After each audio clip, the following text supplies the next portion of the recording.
Ok, bienvenue à vous à cette capsule qui est un petit peu plus avancée, elle commence tranquillement à se rendre dans le niveau intermédiaire.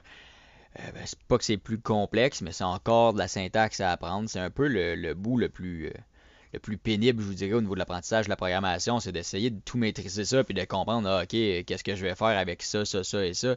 Évidemment, plus ça va aller, plus vous allez voir comment vous pouvez l'appliquer. Et si vous faites les exercices, ça va vous aider beaucoup à ce niveau-là aussi.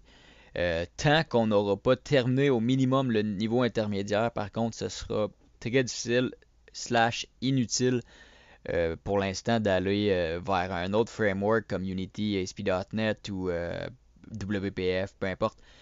Euh, c'est pas utile pour l'instant. Donc, prenez votre mal en patience. Je sais que la courbe d'apprentissage, vous êtes peut-être à l'époque où, au moment de votre apprentissage que ça commence à être long. Je vous souhaite que non. Mais n'oubliez pas, c'est long avant d'avoir du plaisir, c'est long avant d'être bon.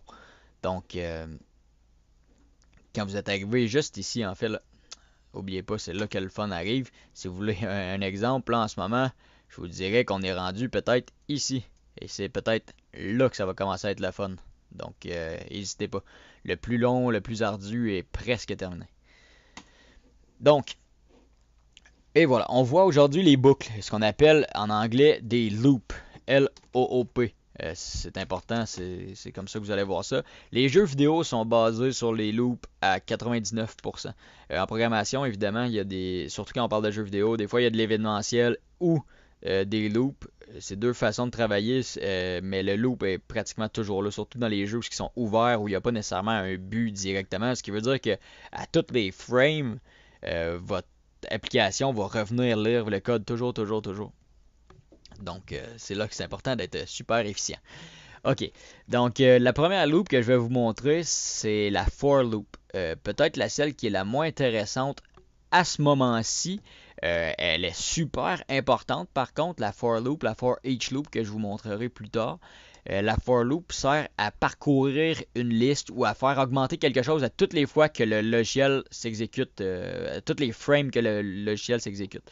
Donc, heureusement pour nous, parce que la syntaxe est un peu chiante, le Visual Studio fait un peu ce que vous faisiez avec le if ou avec le switch. Ça veut dire on écrit le mot-clé, donc for pour ce qui nous concerne, vu que c'est une for loop, F-O-R, on fait tab tab, et là vous avez la syntaxe de base. La syntaxe de base, laissez-moi le temps de vous l'expliquer, c'est quand même important. C'est rien de super sorcier, mais c'est un peu étrange comparé à ce qu'on est habitué de voir depuis le moment. C'est évidemment, regardez ici, un type, un nom, une valeur. Donc ça ici, c'est une variable integer que eux ont appelé i. On pourrait l'appeler ce qu'on veut. En fait, ça c'est pas important. Euh, le i, c'est quoi? C'est simplement la valeur que à toutes les fois que notre logiciel va passer dans la boucle, il va augmenter i de 1.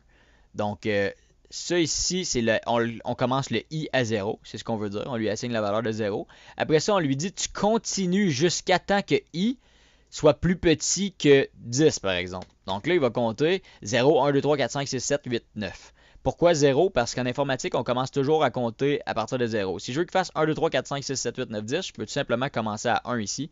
Il va compter de 1 à 10.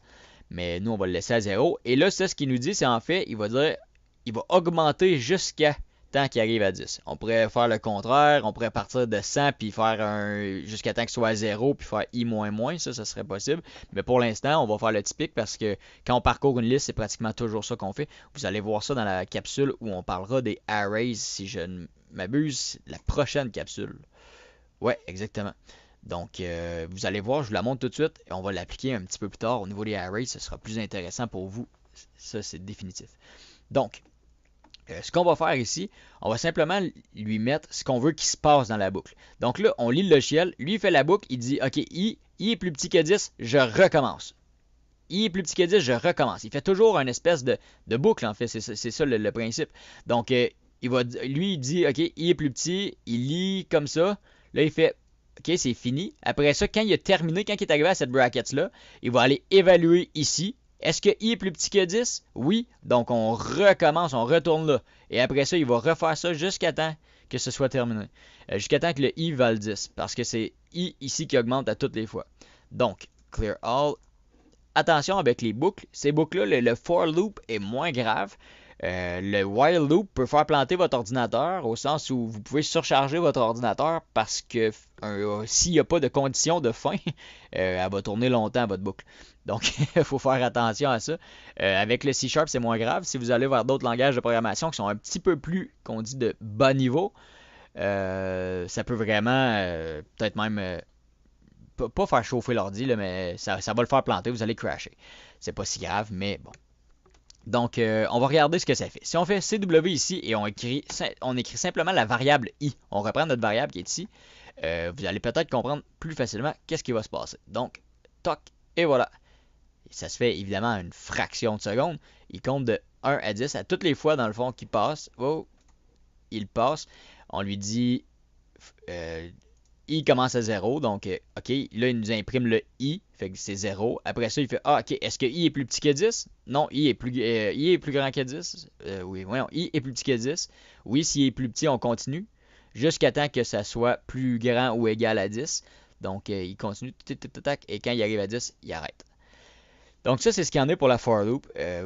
C'est difficile de vous expliquer immédiatement c'est quoi l'utilité de ça. Je peux vous en parler, glisser un mot. C'est par exemple si on fait ce qu'on appelle une matrice, vous avez comme des identifiants dans ces matrices-là qui va vous dire, ça pourrait être des numéros de téléphone par exemple. Là, je pourrais lui dire, ok, imprime-moi les 10 premiers numéros de téléphone, imprime-moi le numéro de 10 à 20, on changerait ici, on commencerait à 10, et après ça, on irait, je suis en exécution, ça ne marchera pas. On pourrait dire de 10 à 20, et là, après ça, avec ça, on va pouvoir aller chercher exactement ce qu'on veut. Ça va parcourir tous nos numéros de téléphone. On pourrait les supprimer de 10 à 20. On pourrait faire ce qu'on veut. Donc, on va effacer celle-ci. Je vous le dis, à partir de la prochaine capsule, vous allez un petit peu plus comprendre davantage les for loops parce que vous allez les appliquer avec les matrices, les arrays. Donc, on y va avec la prochaine loop qui est un petit peu plus intéressante. Je la garde pour la fin parce qu'elle n'est pas plus complexe, elle est plus simple à mon avis.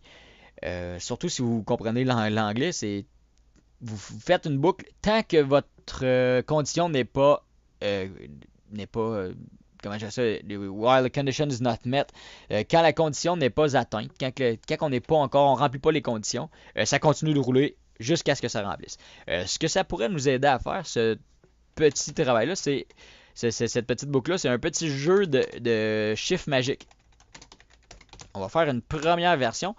C'est votre premier travail pratique à remettre. Donc, vous allez pouvoir vous y baser. Je vous le laisse comme ça. Et après, vous allez avoir, évidemment, il y a un autre niveau. Il y a un autre niveau de difficulté parce que je ne ferai pas le travail pratique avec vous. Mais je vous donne la base. Donc, qu'est-ce qu'on fait? On va commencer par nous demander choisis un chiffre entre 0 et 100, par exemple. C'est peut-être un peu beaucoup. Entre 0 et 30. Donc, là, on arrive, console writeLine. Après ça, on va lui dire int. On va lui créer une variable, pas post. Mon Dieu, je suis dans la version précédente. Une variable chiffre magique. Remarquez bien, la variable, je crois que je ne vous avais même pas expliqué ça. Les variables, on les écrit comment? La première lettre d'une variable est toujours minuscule, mais après, les premières lettres de chaque mot sont en majuscule. Si vous voyez des majuscules comme ça, c'est parce que c'est évidemment pas les variables. On va parler ici de méthode de classe. Ça, on va voir ça un petit peu plus loin. Donc là, on va créer notre chiffre magique. On lui demande, donc on fait la même chose qu'on fait habituellement. Convert.toInt32. On lui met le console readline à l'intérieur. N'oubliez pas les parenthèses. Comme ça. Donc là, il va nous le demander. Après ça, on va le vérifier. Donc on va se faire une boucle qu'on appelle une while loop. Donc while, faites encore tab. Et là, while, tant que la condition est vraie, ça va continuer. Donc nous, c'est ça ici qu'on va venir changer. Évidemment, il va nous falloir un comparateur. Et là, je vous montre un autre truc qu'on n'a pas vu ensemble encore. On va faire chiffre magique. Tant que chiffre magique n'est pas égal à... Là, on choisit notre chiffre. Quel chiffre qu'on pourrait faire deviner? On va dire, là, c'est de 0 à 30, donc 23, par exemple. Okay? Donc, le but, c'est de découvrir ce chiffre-là. Là, on lui dit, tant que le chiffre n'est pas égal, tu vas nous renvoyer dans la loupe tout le temps. Donc, la loupe, il va se passer quoi? On va lui dire, mauvaise réponse. Try again. essaie de nouveau. C'est juste moins long d'écrire try again. Et après ça, on va simplement, on n'a pas besoin de prendre le int parce que notre variable est déjà déclarée. On va simplement venir la changer à toutes les fois. Et après ça, on va la réévaluer. Donc, est-ce que ça va fonctionner comme ça? Je crois bien que oui. Donc, si on arrive, ici on déclare notre variable, évidemment on en a besoin, c'est la première fois qu'on l'utilise, on convertit ça pour que ça puisse, le console readline devienne un int, un integer. Et après, si c'est déjà 23, il va nous le dire là, il va dire ah ok oui, il a réussi à un coup, ça marche. Ah, il nous manquerait peut-être un truc, c'est après la while loop, ce qui veut dire après qu'on ait arrêté de tourner en rond et qu'on soit tombé sur 23. Parce que quand on est tombé sur 23, on sort de la loop, on s'en vient ici. Donc là, on va lui écrire bravo, tu as trouvé, voyons, j'ai de la misère, le chiffre magique. Et voilà, donc ça c'est notre condition de win. Et là, on a toute cette mécanique-là qui devrait fonctionner. On rentre, il nous dit, ok non, mauvais, donc si je retourne là, il réévalue 23. Oh non, c'est pas 23, ok, t'es encore mauvais, essaye encore, jusqu'à temps que ça fonctionne plus. Jusqu'à temps que tu trouves 23. Donc, choisis un chiffre entre 0 et 30. Donc, on essaye 12, 1, 2, 3, 4, 5, 6, 7, 8, 9, 23. Et voilà, bravo, tu as trouvé le chiffre magique. Et vous avez maintenant la base d'un petit logiciel, d'un petit jeu en fait, qui est assez interactif et quand même assez cool. Évidemment, on est encore loin de Diablo 3, mais c'est quand même beau progrès. Donc, vous commencez peut-être à pouvoir appliquer un peu plus cette programmation-là dans le travail pratique. Je vous l'explique immédiatement. Vous devez trouver le chiffre magique, mais vous devez ajouter un niveau de complexité. Ce qui veut dire qu'il va falloir que vous lui mettiez un nombre de chances. La personne a le droit à 5 chances et si elle ne trouve pas le chiffre en 5 chances, elle a perdu. Donc, un petit niveau de complexité plus que notre projet qu'on a ici, mais le principe est le même. Vous avez seulement à ajouter quelques petits éléments pour pouvoir vous permettre de terminer ce travail pratique-là. Si jamais vous avez besoin d'aide, vous pouvez très bien utiliser le forum. Et évidemment, on ne donne pas de ligne de code. On peut donner des indices. Ah, tu pourrais regarder ça, tu pourrais regarder ça.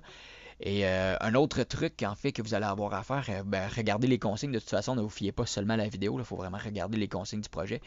C'est que le chiffre magique soit aléatoire en fait. Ce chiffre-là devra être aléatoire. Donc, c'est une petite recherche que vous pouvez faire. C'est assez facile. Je veux que vous développiez votre autonomie par rapport à ça. C'est important. Donc, si jamais il y a un problème, vous me faites signe. Essayez de ne pas vous y prendre à la trop dernière minute. J'espère que c'est pas dans votre cas. Je réponds assez rapidement, mais vous pouvez toujours m'accorder un petit délai de 12 à 24 heures pour que je vous aide. Donc bref, bonne chance pour le travail pratique. C'est ce qui en était pour les loops. Et j'espère que vous allez apprécier ce petit défi. Vous allez voir, c'est là que vous allez peut-être tomber dans le vrai métier de programmeur. C'est chiant jusqu'à temps que vous avez réussi ou c'est exaltant. Donc, je vous souhaite un bon travail pratique. Si vous avez besoin d'aide, n'hésitez pas à vous entraider sans vous donner les réponses, évidemment, parce que c'est vraiment une espèce de chemin que vous tracez dans votre cerveau. Dès que vous êtes plus capable, vous êtes bloqué, vous comprenez pas, vous êtes sur le bord de la crise de nerfs, contactez-moi, il n'y a pas de problème, je vais vous aider. Donc, bonne chance, à la prochaine.